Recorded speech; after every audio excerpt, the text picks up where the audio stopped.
Olá, meu nome é Juliana, trabalho na área de psicopedagogia e eu venho aqui hoje para te dar algumas dicas de como ajudar as crianças que sofrem do transtorno de déficit de atenção e hiperatividade, o famoso TDAH.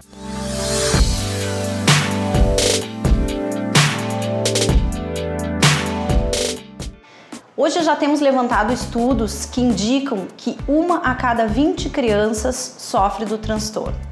Isso é um índice alto, 5% dentro de uma sala de aula de crianças que apresentam sintomas, acaba sendo uma questão preocupante para o professor. Ele deve olhar para essas crianças e ajudar de forma prática a com que eles sofram menos as implicações desse transtorno. São crianças inteligentes, que muitas vezes não apresentam problemas cognitivos, elas apresentam problemas em relação à questão de organização, à questão de questões sensoriais. São dois tipos que a gente pode identificar com TDAH: a pessoa com desatenção e a criança com hiperatividade combinado com impulsividade. Mas um professor normalmente ele percebe aquela criança que é hiperativa, que não para quieta, que levanta toda hora, que conversa com o colega. Essa criança, ela dificilmente passa despercebida, ela chama atenção.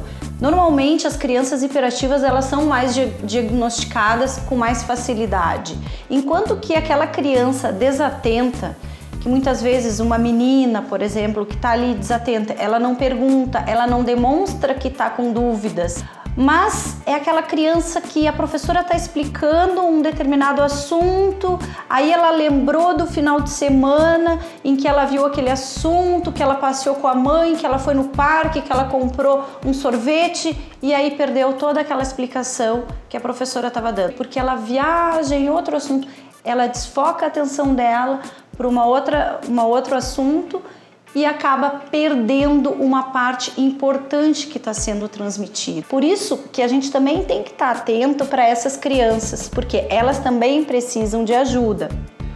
São ajudas de especialistas que trabalham muito a questão de atenção, a questão da hiperatividade. Existem remédios que regulam essa questão. Já falei um pouquinho sobre essa questão da medicação. Eu vou deixar para vocês um outro link que fala mais detalhadamente sobre o TDAH, mas hoje eu quero me focar mais em relação a questões práticas, quanto à sala de aula, de que forma que o professor pode ajudar e como que os pais também podem auxiliar em casa. Gente, é importante que um profissional acompanhe essa criança, desde um neurologista, se for o caso, de medicação, a um psicopedagogo que vai trabalhar com intervenções para estimular a questão da concentração da criança, porque ela vai trabalhar outras áreas cerebrais que normalmente a pessoa que tem transtorno de déficit de atenção e hiperatividade tem falhas na parte cerebral do córtex frontal, tá? Essa área não é tão ativada, então ela precisa usar de outras áreas do cérebro. Por isso que a intervenção ela é importante. Essas dicas que eu tô passando são questões práticas para serem trabalhados em paralelo, tá? Então é muito importante que o professor ele possa trazer para próximo dele essas crianças que estão apresentando esses sintomas. Por exemplo, com o hiperativo, o que o professor pode? Ele pode usar mais essa criança. O hiperativo ele tem questões sensoriais que ele precisa estar em movimento, ele tem essa necessidade. Então o professor pode pegar ele para auxiliar a entregar uma prova, a buscar algum material. Ele vai estar mais em atividade, mas atividade relacionada à aula. E assim ele não fica disperso, conversando com o colega, fazendo outras atividades em paralelo que vão fugir do assunto.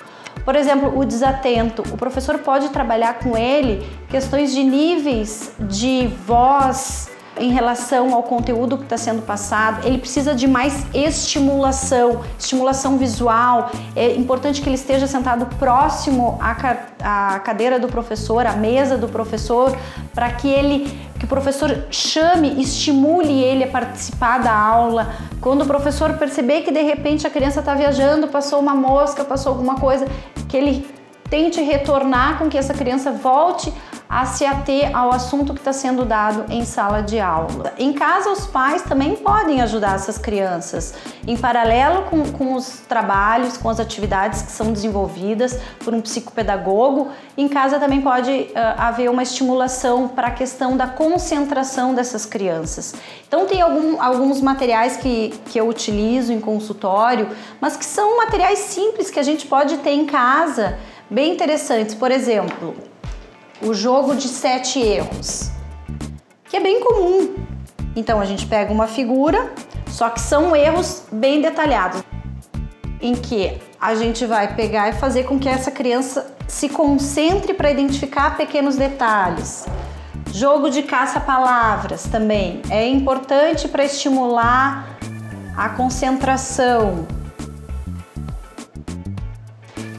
Também tem uma outra atividade que a gente pode trabalhar com as crianças em casa, e isso sempre de forma lúdica, brincando, em vez de estar ali jogando videogame ou deixar a criança sozinha assistindo um vídeo na televisão. Chama ela para o teu lado, acompanha junto. Essa criança precisa de ajuda, precisa de um apoio, então participa da vida do teu filho, porque isso vai ser importante para ele. Mostra o teu interesse. Aqui tem também um exemplo que a gente usa, que é encontre o erro, encontre a figura faltante, ou tu pega primeiro, esconde os outros quadros, mostra um e depois pergunta para a criança, mostra depois um segundo em que é acrescentado uma figura. Pergunta para ela tentar identificar o que tem de diferente do segundo quadro em relação ao primeiro. Se você quiser, eu posso passar alguns desses materiais que eu mesma produzo para trabalhar em consultório. Eu posso passar por e-mail para vocês. Quem tiver inscrito no canal, quem tiver curtindo aí o vídeo também, me manda um e-mail que eu te encaminho esse material. Tu pode imprimir em casa, de forma simples, e trabalha com teu filho. Isso vai ser importante para a questão cognitiva e para a questão do vínculo da família também, que é muito importante. A criança se sente segura com a participação dos pais. E como referencial teórico que eu utilizo para me servir como base em relação às atividades que eu uso no consultório, eu tenho esse material, que ele é de Portugal, Programa de Estimulação na Atenção. Ele é bem voltado para crianças em fase de alfabetização que sofrem de TDAH. Ele é do professor Dr. Vitor da Fonseca. E se você gostou do vídeo, curte aí, não esquece de se inscrever no canal, compartilha com os amigos, porque assim a gente também vai estar ajudando a que outras pessoas tenham acesso a esse material e possam usar dessas dicas em benefício de seus filhos. Obrigada, um beijo e até a próxima!